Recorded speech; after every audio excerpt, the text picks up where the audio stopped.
ভক্তি হলো ভগবানের শক্তি।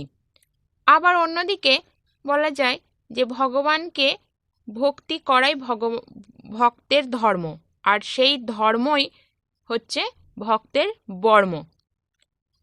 ভক্ত প্রহ্লাদের ভক্তি ভগবান শ্রীহরিকে নরসিংহের রূপ ধারণ করতে বাধ্য করে। ভক্ত প্রহ্লাদ হলেন হিরণ্যকশিপুর সন্তান। হিরণ্যকশিপু ছিলেন শ্রীহরির বিরোধী। তিনি তার রাজ্যে শ্রীহরির পুজো নিষিদ্ধ করে দেন, কিন্তু তার সন্তান সেই নিষেধ অগ্রাহ্য করে শ্রীহরির নাম জপতে থাকেন। ফলে হিরণ্যকশিপু পুত্রের ওপর খুবই রুষ্ট হন। তার এই রুষ্ট ভাব দিন দিন বাড়তে থাকে, কারণ তার পুত্র তার নিষেধ অগ্রাহ্য করেই শ্রীহরির নাম জপতে থাকেন। তখনই ভক্ত প্রহ্লাদকে হত্যা করতে হিরণ্যকশিপু উদ্যত হয়। আর সেই ভক্ত প্রহ্লাদকে রক্ষা করতে শ্রীহরি বা শ্রী নারায়ণ তিনি নরসিংহ রূপ ধারণ করেন। তিনি হিরণ্যকশিপুকে বধ করেন এবং ভক্ত প্রহ্লাদকে রক্ষা করেন। এই গল্প আমাদের সকলেরই জানা, কিন্তু এইখানেই হচ্ছে হরি এবং হরের যুদ্ধ শুরু। আর যে নিকুম্ভিলা দেবী তার আবির্ভাব।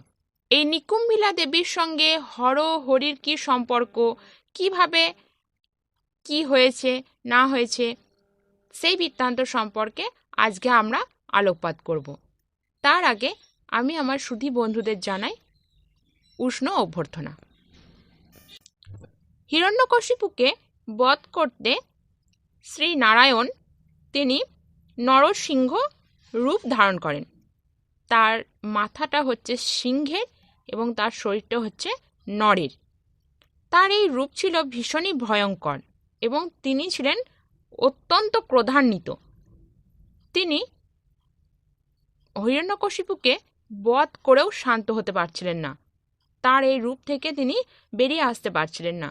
তখন তার এই ভয়ঙ্কর রূপ দেখে, তার এই মত্ততা দেখে অন্যান্য দেবতারা ভয় পেয়ে যায় এবং তারা মহাদেবের কাছে যান যাতে শিব এই সমস্যার সমাধান করতে পারেন। তখন শিব দেবতাদের কাছে সব কিছু শুনে তিনি সরব রূপ ধারণ করেন। সরব হলো ভগবান শিবের এক ভয়ঙ্কর রূপ। সেই রূপটা হলো পক্ষীর রূপ। এক ভয়ঙ্কর পক্ষীর রূপ ধারণ করেন ভগবান শিব। এই রূপটাকে বলা হচ্ছে সরব। এই সরব নরসিংহকে শান্ত করতে গিয়ে সরব এবং নরসিংহ অবতারের যুদ্ধ বেঁধে যায়, অর্থাৎ হর এবং হরির মধ্যে যুদ্ধ বেঁধে যায়। দুই অনন্তের মধ্যে যখন যুদ্ধ বাঁধে সেই তার পরিণতিও হয় কিন্তু অনন্ত। তার ফলে পৃথিবী আর এক সমস্যার সম্মুখীন হয়ে পড়ে।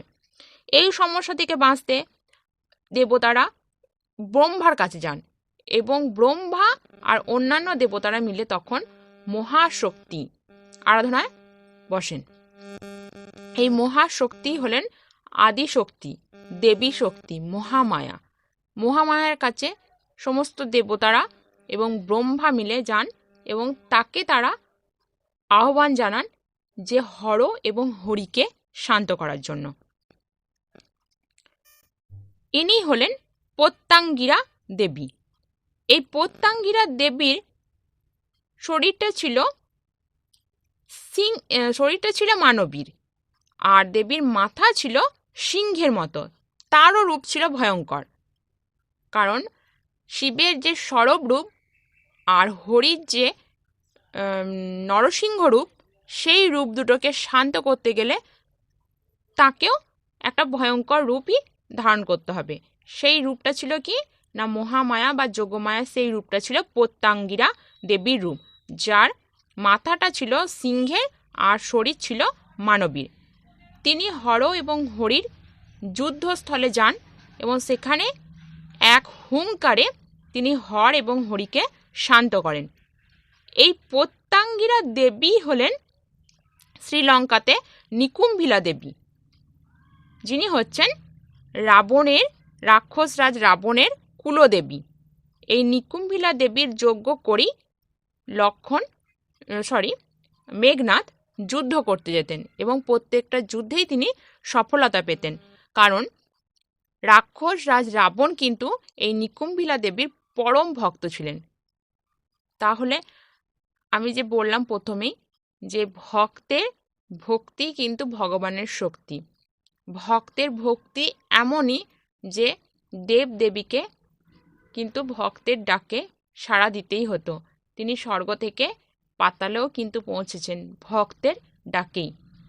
আবার ভক্তের ডাকেই শ্রীহরি তিনি কিন্তু নরসিংহ রূপও ধারণ করেছেন। আবার ভক্তের আর্ত পীড়িত দুঃখ কষ্ট এ সমস্ত দূর করতে শ্রী মহাদেব তিনি কিন্তু সরবরূপও ধারণ করেছিলেন।